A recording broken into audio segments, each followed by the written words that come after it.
Hola, ¿qué tal? Vamos a ver ahora el tema Marx, tópico de Marx, que di para ver los capítulos de Kautsky.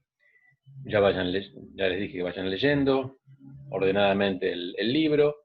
Yo voy a dar una clase donde voy a tomar los puntos eh, más importantes dentro de este recorte. Voy a empezar a ver cómo Marx, vamos a usar un poco el pizarrón, eh, abre y define en el libro 1 y 2 del Capital, Kautsky está resumiendo de alguna manera el Capital, eh, la teoría del valor y la desarrolla desde Smith y de Ricardo. Por supuesto, el aporte que va a hacer, bueno, el que hizo Ricardo era poner el supuesto de que las cosas se venden a su valor y no como decía Smith. Y de ahí logró ver un avance en la definición de la tasa de ganancia, que es lo que les preocupa tanto a Ricardo como a Marx. ¿Cómo hacer para definir una tasa de ganancia que sabemos que integra parte de los precios, esa tasa de ganancia? ¿Y por qué esa tasa de ganancia? Porque sabemos que en libre competencia hay una tendencia al rendimiento neto por lo menos, lo que uno llama tasa de ganancia, a llegar a una igualación, por lo menos a parecerse, porque si hay una tasa de ganancia más alta en un lugar, los capitalistas van a querer invertir ahí, porque se gana más. Entonces, en esas condiciones de libre competencia, donde la tendencia, el modelo que hacemos en economía, tiene que resultar de explicar lo que sucede, eh, la teoría debería tener una de las condiciones es que la tasa de ganancia tienda a ser igual. Lo que vamos a ver hacia el final de todo esto es que las mediciones en valor y la teoría de valor-trabajo en general no logran este resultado. Pero vamos a verlo igual como condición del avance que se hizo desde la visión clásica hasta nuestros días, y vamos a ver un poco teoría de los precios y cómo Marx se acerca a un proceso de explicar los precios a partiendo de la teoría de valor-trabajo de Ricardo y en el tercer libro del Capital a explicar los precios de producción. Él lo trata de explicar a partir de una modelización, vamos a verla, de dos bienes, vamos a hacerlo sencillo, como lo hace Marx también, para eh, explicar los precios y aplicar ahí la tasa de ganancia que uno, con la teoría de valor-trabajo, intentó definir. Vamos a empezar entonces a ver los elementos en que Marx divide al valor de una mercancía, como también lo vimos en los fisiócratas, que había una parte de capital fijo, una parte de capital que tenía que ver con capital circulante, pero en este caso particular lo que sería el salario, medido en valor, trabajo, ya no en cantidades físicas, no la canasta, sino que meten la idea de valor trabajo en ese mundo de valor trabajo, lo que estamos considerando que la tasa acá de ganancia, vamos a ver que se correspondería a una no tasa de ganancia, pero lo que habla Marx es de una parte del valor que es extracción de plusvalor, la plusvalía. ¿Qué es la plusvalía? Acá eh, la explicación de la plusvalía sería lo que vimos como excedente, el excedente productivo, que es apropiado por los capitalistas, en el caso de Marx. Eh, Uno podría poner a los trabajadores como accediendo y disputando ese excedente, pero en la definición de Marx está dividido lo que es, a partir del salario de subsistencia, lo que él llama capital variable, y el capital constante vendría a estar dado por las maquinarias y los insumos. O sea, una mezcla de lo que es la capital fijo y lo que es capital circulante, pero que son maquinarias e insumos, en lo que es el capital constante, que lo puse ahí arriba con la letra C, la C de capital constante, que es parte de la inversión que hacen esos capitalistas. La otra parte que adelanta capitalista, en la visión de Marx y de Ricardo, es el capital variable. Ese capital variable está representando esas dos variables, sería el capital adelantado. Capital adelantado, por el cual van a querer tener una ganancia. Pero como no estamos hablando de precios y no hay ganancias en este mundo de teoría del valor, lo que hay es una parte que excede, así como vimos que en los fisiócratas era la Tierra, en Smith se amplía la industria, vamos a llamarlo, como se llama, plusvalor. Entonces ahí tendríamos que ese plusvalor sería el que se apropia el capitalista en el proceso de producción.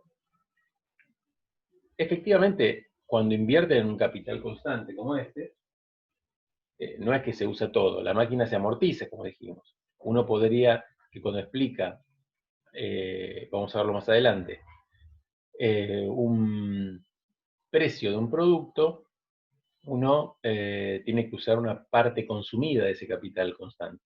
Uno pondría la parte consumida como CC. Tiene una partecita de... Pero lo que nos importa, en principio, la definición es que el capital constante refiere a qué. Y capital variable, ¿por qué se llaman constante y variable? Bueno, lo que dice Marx al comienzo del Capital es que el capitalista quiere invertir y tiene que comprar los materiales para hacer esa empresa, esa industria. Entonces, va y compra insumos y maquinarias. Entonces tiene una cantidad de dinero y compra mercancías. Esta mercancía la podemos dividir en dos, precisamente para seguir esta línea. Una es comprar maquinarias e insumos para cualquier tipo de actividad. Piensa en cualquier tipo de actividad, maquinarias e insumos, lo llama capital constante. Esto a su vez, ¿a qué es igual? Es el capital fijo. Acá estoy usando K y C como capital, perdón el cambio, pero bueno, capital fijo y capital circulante. Pero ¿qué característica tiene para llamarlo constante? La característica es que cuando se usen en la ecuación de costos del valor de una mercancía, vamos a poner acá el valor de una mercancía, ¿a qué va a ser igual? A la parte de capital constante consumido, CC chiquita. O sea, cuánto amortizo de la maquinaria en el año, cuánto uso de insumos, eso tiene que estar en parte del costo. Costo de capital constante, consumido. A eso le vamos a sumar el capital variable en ese año, que es el pago de salarios. ¿Por qué lo llama variable? ¿Y por qué lo llama constante? Esa es la pregunta. Como el capital fijo y circulante va a tener que formar parte del costo de ese valor de la mercancía, uno tiene que poner lo que efectivamente vale, ¿no? Acá no vale ninguna truchada ni boletas truchas. Uno pone exactamente a su valor, medido en tiempo de trabajo socialmente necesario, que es la definición de valor, ustedes lo están viendo en Kautsky. Y otra manera de decir que están midiendo en tiempo de trabajo, sería acá tomar el salario como numerario, el salario sería nuestra unidad de medida, ¿no? Todo medido en trabajo. Si eso se toma así, lo que obtenemos en el nivel de valor, como incorporación de capital constante más capital variable, efectivamente, hacia final del año, ¿cuánto vamos a poner en el costo? Exactamente lo que se gastó. Se chiquita y ve, ni más ni menos. El problema es explicar de dónde sale esa ganancia para Marx. Esa ganancia que surge del plusvalor. ¿De dónde surge ese plusvalor? ¿Cómo es que se genera ese valor? Si yo en valor mido el capital constante consumido y el capital variable, ¿de dónde surge el plusvalor? Dice Marx, no puede surgir del capital de fijo y circulante. Porque efectivamente, si yo pusiera otro precio trucho, más alto que el que compré, sería un invento, a ojo, yo le pondría un Diego, le pondría un porcentaje más a algo. Los costos tienen que representar cuánto efectivamente me costaron. Ahora, ¿dónde surge ese nuevo valor? Que es lo que nos falta acá poner en la ecuación, que es el plusvalor. Este valor de excedente, ¿de dónde surge eso? Lo que dice, bueno, va a ser muy distinto de los fisiócratas, claramente que no es la Tierra, aunque sea también la industria, también va a ser una respuesta diferente a Smith y a Ricardo, aunque en realidad en Ricardo ya está en nuche esa problemática. Los socialistas ricardianos ya hablaban de que el capitalismo era un robo, también Proudhon lo decía, y en realidad Marx se opone a explicarlo como un robo, porque es perfectamente legal todas las transacciones que se hacen. Entonces la explicación es no vulgar, es tratar de explicar dentro del razonamiento de dónde surgiría un plus por el cual el dinero que puse acá, al final, cuando yo acá produzca, haga el producto una mercancía prima, distinta, y luego la venda por una D prima, de D a D prima es mayor que D. ¿Cómo puede ser? ¿Dónde se produjo ese plus? Si yo compré maquinarias que efectivamente van a traspasar su valor a la mercancía prima exactamente lo que costaron. Dice Marx, por una deducción, que lo único que queda por ver que debería exceder, que debería generar ese excedente, es el capital que lo llama variable. Y que efectivamente el capitalista encuentra también en el mercado, en el ámbito de la circulación de mercancías, para luego entrar en el ámbito de la producción de mercancías. En el ámbito de la circulación, que es compra y que es venta, consigue el capital variable. ¿Y qué es el capital variable? Bueno, es de alguna manera, ustedes lo van a ver en Caos, que en los capítulos, léanlo por favor, la explotación laboral. Explotación laboral no significa, en el sentido vulgar, lo digo rápido, además por esto, ustedes lo pueden ver varias veces el video, así que con tal que lo diga alguna vez, está bien. No es maltrato, puede ser maltrato, pero no tiene nada que ver. Llamar explotación significa generar recursos nuevos de algún otro recurso, los neoclásicos llamarían factor, podemos llamarlo algún tipo de, sí, recurso laboral. Explotar un recurso laboral es generar un plus valor, un plusvalía, generar que ese trabajador trabaje, gane su salario y además yo gane con el trabajo de ese trabajador usando las maquinarias. Las maquinarias cooperan con el trabajo para generar un producto por el cual se va a vender a un valor mayor, pero no como los mercantilistas que decían vender caro, comprar barato.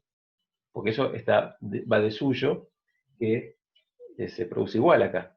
Pero la explicación de Marx es explicar que hay algo, como ya lo puso la escuela clásica, con los fisiócratas en la Tierra, con Smith y Ricardo agregando a toda la producción, Marx corta el nudo gordiano de explicar vía precios y en la teoría de valor-trabajo lo usa de una manera para desarrollar que el capital variable es la fuente de ese plusvalor. Plusvalor que se va a expresar en estas ganancias que se han obtenido en el proceso desde que se compró hasta que se vendió. Esto imagínense además que, esto lo vamos a ver en las próximas, que cada una de estas cosas también tiene un proceso productivo. O sea, los insumos se produjeron, ¿se acuerdan de Smith? El valor íntegro del trabajo. Ahora bien, ¿de dónde sale cómo se produce esa explotación del trabajo? Explotación del trabajo, vamos a considerar acá que, a ver si hay lugar acá, sí.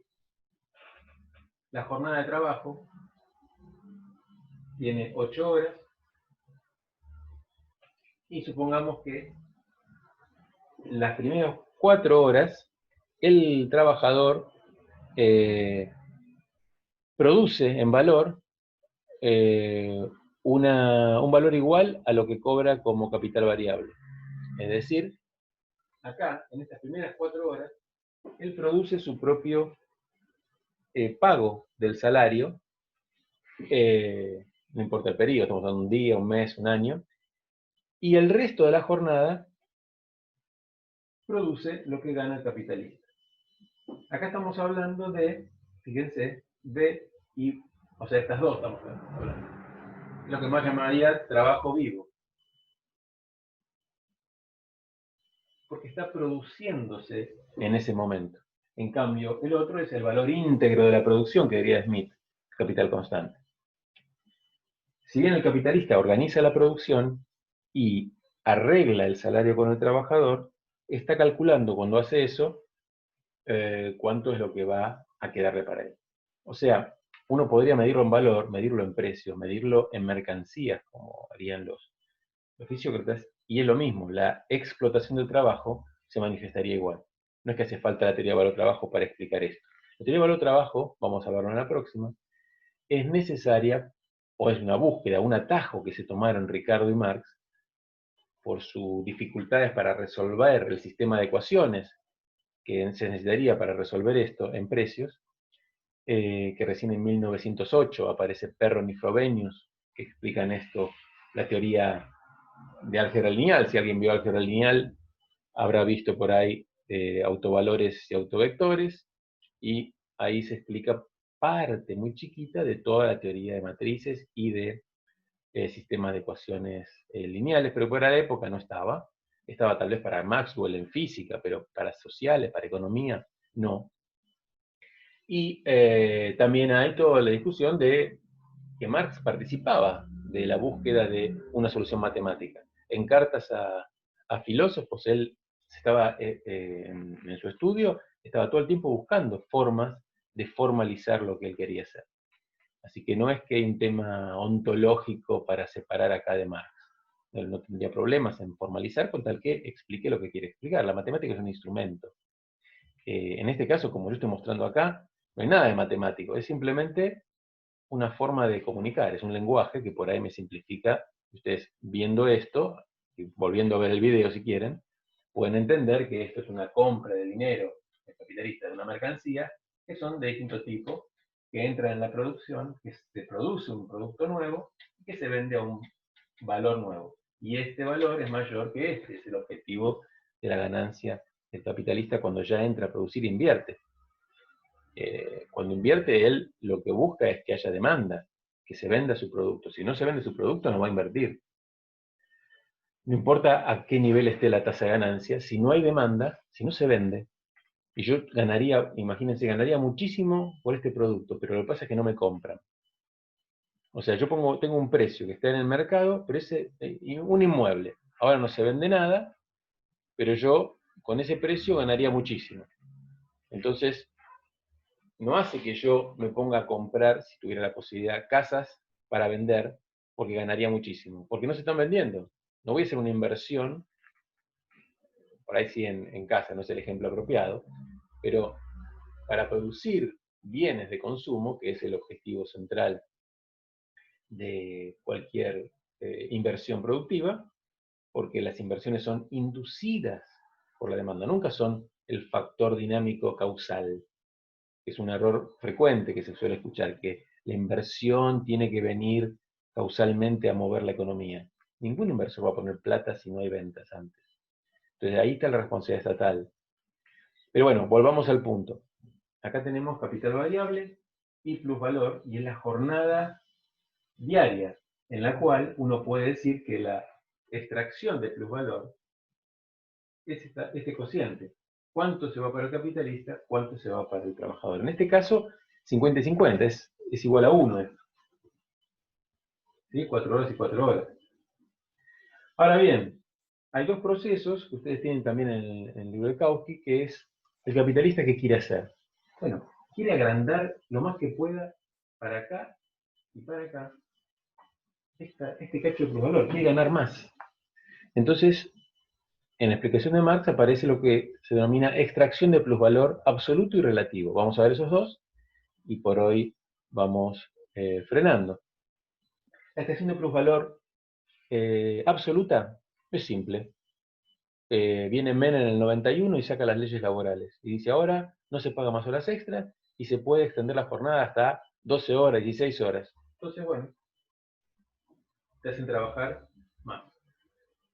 12 horas, por ejemplo, al mismo salario. Entonces acá todo esto se extendió en el plusvalor absoluto.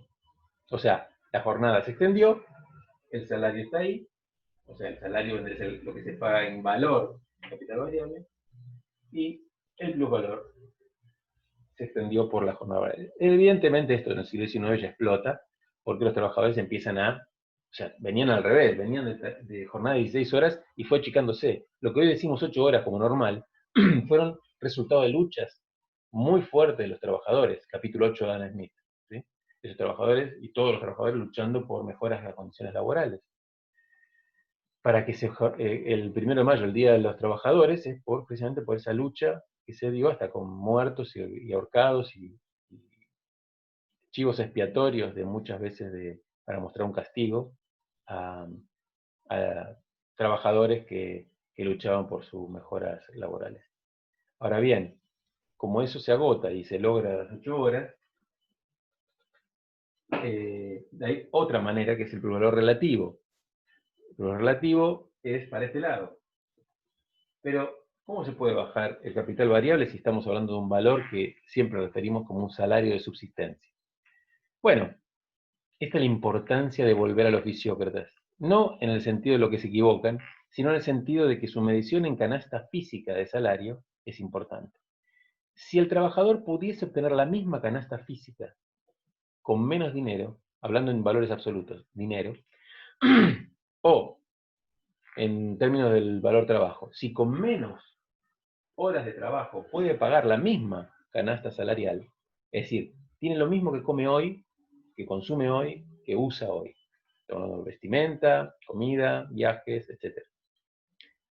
Bueno, el capitalista lo va a intentar hacer. ¿Y cómo se logra eso? Bueno, hay que abaratar la canasta de consumo de los trabajadores, promedial, digamos, no todos los trabajadores son iguales, pero ¿cómo se baja ese valor en tiempo de trabajo, medido en tiempo de trabajo? Sería bajar o acelerar o mejorar la tecnología para producir esos tipos de bienes que consumen los trabajadores. Cuando digo al día de hoy, ¿no? La estandarización, un trabajador puede consumir cualquier cosa que consuma un no trabajador. Con lo que me estoy hablando es, en promedios generales, hay una canasta bastante más, como toda la cosa empírica, hay una campana de Gauss, donde hay productos más frecuentes y productos menos frecuentes en los trabajadores, en cierto tipo de ingresos. ¿Sí? Nos hizo recordar eso muy bien en el gobierno de Macri, González Rosada, cuando dijo, bueno, ustedes pensaron que tenían un salario para consumir celulares o viajar al exterior, eso no es para ustedes, una visión retrógrada, pero que expresa un poco la idea de qué tipo de bienes consume esa mayoría y cuál tipo de bienes no debería consumir. Pero más allá de eso, entonces cuando me estoy refiriendo a valores promediales, para generalizar, para decir, si no tendríamos que hacer una descripción de todos los bienes que se consumen, no tendría sentido. Con la tecnología, una mejor tecnología para producir alimentos, por ejemplo, va a ser que si comparamos el precio relativo, no hay medición de valor, el precio relativo de que es un litro de leche comparado con un litro de leche hace 40 años, versus otros bienes, vamos a ver que esos valores pudieron disminuirse respecto a otros productos o respecto al salario, lo que significa que el salario mejoró, o sea, si el capital variable mejoró, con respecto a los bienes consumidos. Por ahí se consume más, con menos tiempo de trabajo. Esa es la tendencia también de las ventajas del avance tecnológico, la búsqueda de las empresas en sus departamentos de investigación y desarrollo basado fundamentalmente en lo que hace el Estado. Sin el Estado no hay, no solo descubrimientos básicos, sino tampoco, les voy a pasar un videíto de Mariana Mazzucato, ahora que me acordé, para que vean cómo el Estado además genera, sobre todo en los países del centro, resultados que son propios de empresas privadas. No es que el Estado es bobo y no hace investigación solo básica que después la comparte. También hace investigación aplicada y muy importante, que nadie haría. Por ejemplo, esto que estamos usando hoy, lo usan empresas como Zoom, empresas norteamericanas de Google, empresas de otras nacionalidades también, japonesas, pero están en base a desarrollos que hizo el Estado para que haya Internet. Internet es un desarrollo estatal, como ir a la Luna. Que, digamos, hoy puede ir a la Luna una empresa privada porque ya pueden conseguir ganancias por un montón de seguridades que haya dado el recorrido de los viajes interespaciales, espaciales por lo menos. Pero, o ir a Marte, financiados por los privados, porque esperan también tener ciertos derechos para luego explotarlos, pero al comienzo, cuando hay algo que no se sabe bien cómo va a resultar, nadie invierte. Es el Estado el que descubrió América, es el Estado el que llegó a la Luna. Es el Estado el que financió para la guerra, y siempre el motivo mercantilista, acuérdense, los estados buscan para ganarle a otros estados, lo que fue la guerra del Golfo, el avance en lo que hoy, y eso lo voy a mostrar con Mazzucato, con el videito, estas cosas que todos tenemos, que son los celulares, ¿sí? Que son inteligentes, fíjense, se prendió solo. Esa pantalla touch, ese celular inteligente, esa geolocalización, se hizo para la guerra, para sacar ventajas en la guerra. Y luego se dio una aplicación civil y a ese negocio es un montón de empresas. Digo, eso recordar siempre el tema mercantilista que está presente en el fondo con la importancia del Estado. Acá Marx hace omisión del Estado en estas definiciones y está centrado en explicar los precios a partir de una definición plausible de la tasa de ganancia. Pero para definir la tasa de ganancia necesita, vamos a ver más en detalle en la próxima, la tasa de ganancia es difícil de definir porque es un cociente, una división. Entonces, así como es una división la tasa de plusvalor, que estaba presente en Ricardo, Marx lo que hace es agregar lo que llama él una tasa de ganancia, definida como plusvalor sobre capital constante más capital variable. Todo el capital constante, el grande de allá, más el capital variable anual, estamos hablando de un periodo anual, y esta sería la contribución más importante respecto a Ricardo, porque agrega un capital constante abajo, es decir, está poniendo algo que en Ricardo solamente la tasa de ganancia la estaba considerando un valor así, Ricardo, sin un capital constante. ¿Cuál es el tema? Que si uno vuelve a Smith, acuérdense del valor íntegro del trabajo, uno podría ir para atrás, para atrás, para atrás, para atrás, y llegar a un momento en que alguien hizo todo con sus manos. Bueno, eso no es correcto. Siempre hay algún instrumento utilizado para hacer el primer trabajo. Otra manera de decir es que siempre hay ese capital constante que está puesto ahí, que está expresando la existencia de un bien básico en términos actuales, clásicos actuales. Básico significa que hay un insumo que es insumo de todos. No solo uno, puede haber muchísimos insumos de todos, se llaman bienes básicos, que no son bienes no básicos que no están en ingreso general. Por ejemplo, un bien no básico no tiene ninguna influencia en los precios generales. Por ejemplo, si uno pone impuestos a los cigarrillos no son insumos de nadie. Lo paga el consumidor, pagará todos los impuestos, o la nafta para ir de paseo. Entonces, de ahí recolecta el Estado, porque no afecta eso como insumo a ningún otro producto.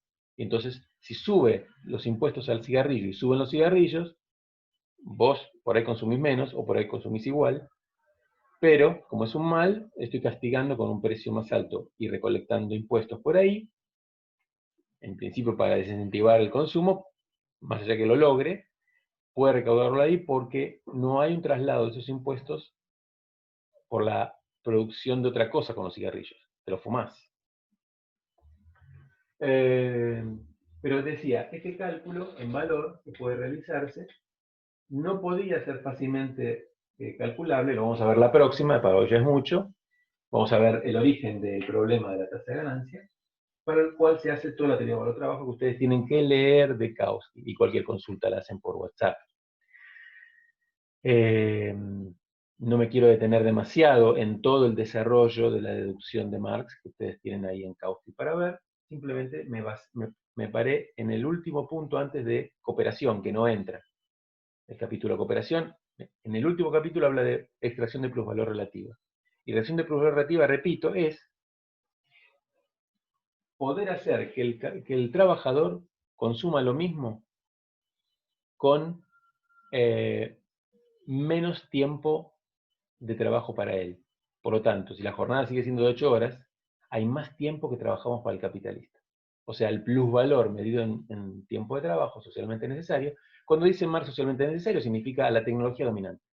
La mejor tecnología estamos usando que se conoce, hay 1 o 2 por ahí para elegir, pero esa técnica elegida, correctamente uno cambia métodos de producción para generar técnicas, esa técnica que está siendo dominante o más habitual para producir algo, en cada algo que se produzca, acá tenemos un conjunto de todo el país, si se quiere, o hablando de una empresa, acá es indistinto.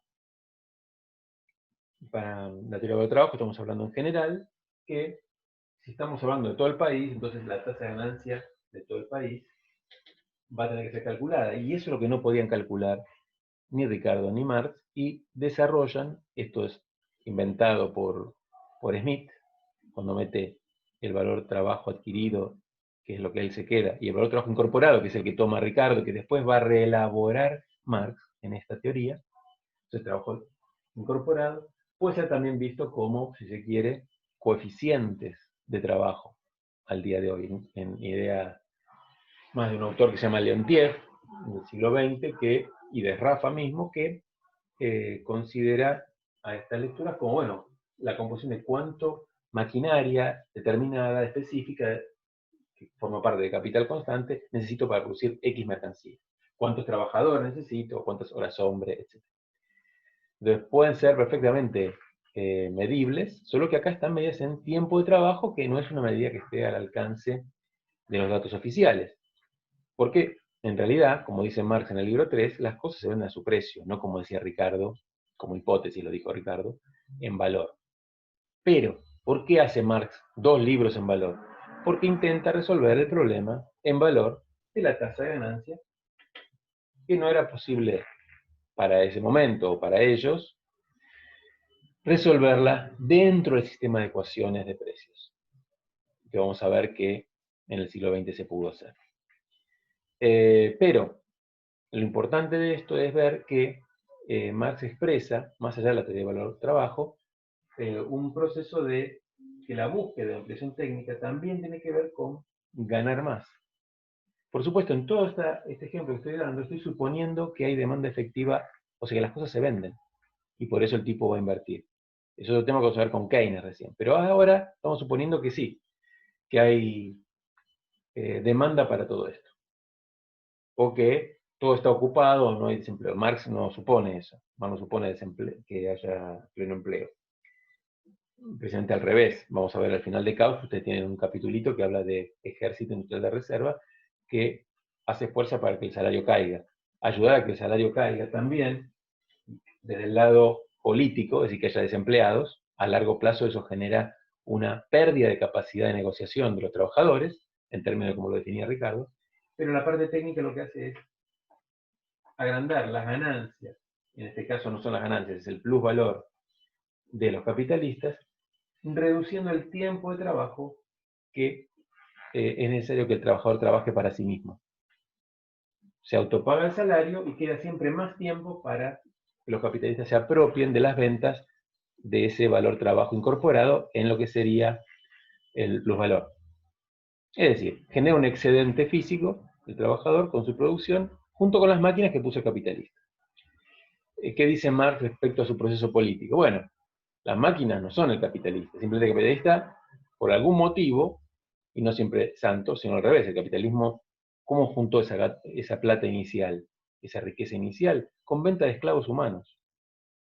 Habla de la acumulación primitiva, Marx en el Capital, donde habla de que el capitalismo se abrió paso de cualquier manera a juntar esa acumulación para lograr, con ese stock de dinero, fundado fundamentalmente en Inglaterra, está hablando del proceso inglés, de fundar la libra oro y ser durante más de un siglo dueño del mundo, ser la hegemonía del mundo, con ese proceso donde juntó un proceso de apropiación y utilización muy importante de la energía, el carbón que tenían en Inglaterra, para usar junto con la Jenny, la máquina de vapor y después las siguientes máquinas que se fueron elaborando, una producción descomunal de tejidos, manufacturas diversas, por los cuales se exportaron por todo el mundo, y se encargaron de hacerlo porque se quedaron, acuérdense, después de 1805, solos en los océanos, para poder ir por todos lados a vender sus productos. Invasiones inglesas también mediante, acá en el Río de la Plata. Ya eso lo contamos. Pero lo que digo entonces es que ese proceso inicial de acumulación no necesariamente es santo, pero lo que genera ese proceso de acumulación, junto con el uso de la tecnología, el uso de los recursos energéticos, es superar justo a China. Hay grandes desarrollos de investigación sobre cómo se produjo. China dominó el mundo 5.000 años antes que esto. Y justo en los 200 años donde Inglaterra se desarrolla, China cae. Bueno, obviamente China no hizo el mismo uso de su poder para expandirse. Inglaterra sí. Ahora bien, esta acumulación y esta mejora técnica sucesiva, una técnica lleva a otra, la investigación lleva a más técnicas, hace que sea en realidad posible que ese plusvalor se acreciente mucho. Quiero decir un punto sobre la distribución del ingreso sobre esto. En principio, va a depender mucho de lo que se haga, porque acá Marx está mostrando una situación donde esto intenta hacer una mayor explotación del trabajo, que es cosa que es correcta, pero explotación, dije al principio, no era maltrato necesariamente, sino mayor extracción de un valor trabajo que no va para el trabajador. Pero eso, atenti con eso. En general, depende mucho de la lucha de los trabajadores y de las organizaciones sindicales y de la posibilidad de negociar salarios todo el tiempo más altos. Todo el tiempo no, porque si no, estaríamos en principio hablando de un proceso que Marx sí veía en ese momento, que era el de socialismo, es decir, que los trabajadores pudiesen tener, sí, una parte, eso lo escribe en el programa de Gotha, el críticas al programa de Gotha, donde él está pensando, sí, que reemplazar el capitalismo por un proceso donde todos los trabajadores tengan una democracia económica respecto a su función y su posición, y ya no haya capitalistas, sino todos en conjunto sean trabajadores independientes asociados. Bueno, lo que tenía en mente la cabeza Marx, aunque hoy pueda no estar al punto al orden del día, ¿no? El proceso socialista en los países, sino todo lo contrario. Dentro del capitalismo también se hace el proceso de mejora técnica para tratar de ganar más, y esta es una explicación desde el valor trabajo. Lo que digo atenti es que la lucha por los salarios también involucra legislación, aspectos institucionales. Por ejemplo, podría no estar las 8 horas internacionales de trabajo. En muchos lugares pasa. Tratar de que se trabaje más, o sea, plusvalor absoluto. Sin embargo, en muchas legislaciones está como parte de la Constitución, acá desde el 49, que toda la Constitución era referida al trabajador, la Constitución en la época de Perón, que después del golpe de Perón, quedó solo reducido al 14 bis, como derechos laborales. Bueno, digo, en términos de valor puede ser correcto, pero parte de esto que está acá puede ser apropiado por impuestos progresivos por parte del Estado para redistribuirlos de manera de que vaya a financiar educación, salud, etc. Es decir, esta visión lineal de que este proceso explicaría el desarrollo último del capitalismo, no es tan así, a pesar de haber cada vez una mayor concentración y centralización de capital. Eso también, este proceso, como la concentración de empresas cada vez más grandes, es correcto, pero también es correcto que hay legislación que intenta, todo el tiempo conflictivo, hacer cumplir que parte de esto que se están apropiando, esto había un autor Rifkin en la época de los 90 que hablaba de estos aportes, estos fenómenos de ventajas tecnológicas, pueda ser apropiado, en parte por lo menos, por los trabajadores, porque la productividad sube. Entonces, parte de esa productividad que sube será apropiada por mejores salarios, mejores condiciones de vida, no salarios de bolsillo necesariamente, sino que tenga, qué sé yo, educación gratis. Todavía, por ejemplo, en lo que es la uva, no están cobrando arancel, que todo el tiempo están intentando hacer cada vez que vuelve un gobierno de derecha. En Menem en los 90, Macri no le dio el tiempo, si no hubiera privatizado todo. ¿Por qué? Porque es intentos de reducir el gasto público, que es parte de lo que gasta y después tiene que ser cobrado en alguna manera con impuestos. Ojo, los impuestos no financian el gasto se hace primero y después se intenta cubrir, en principio sin problemas. Vamos a ver más adelante que el déficit o superávit no es un objetivo en sí mismo. Pero bueno, lo que quería decir es que este proceso, siendo válido, medido en tiempo de trabajo y explicando algo que sucede en la realidad, no significa que sea la distribución final del ingreso.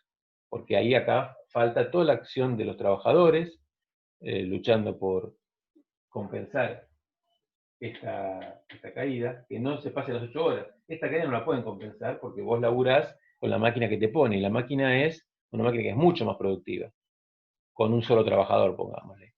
Entonces hay en lo que Marx llama un desempleo tecnológico. En la medida que se avanza la tecnología, Marx veía que había un desempleo por el cual trataba el capitalista de desentenderse de cada vez menos trabajadores y poniendo más desarrollos en el capital constante.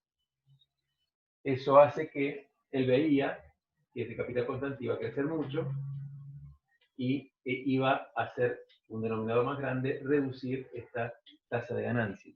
Ya en la época, John Stuart Mill, antes que Marx, decía lo mismo. Y es toda una concepción de época, esa visión de la tendencia a la caída de la tasa de ganancia. Vamos a ver en la próxima, más en detalle, los temas de definición de Smith, de tasa de ganancia, de Ricardo, de tasa de ganancia, y de Marx, ver cómo evolucionó eso en estos cambios que vimos, y ver un poco más cuál era el problema efectivo de no poder resolverlo y por qué usan la teoría de valor-trabajo para resolver la tasa de ganancia, que después les va a permitir hacer una ecuación de precios o muchas ecuaciones de precios con la misma tasa de ganancia que en libre competencia tiende a ser igual. Bueno, por hoy los dejo.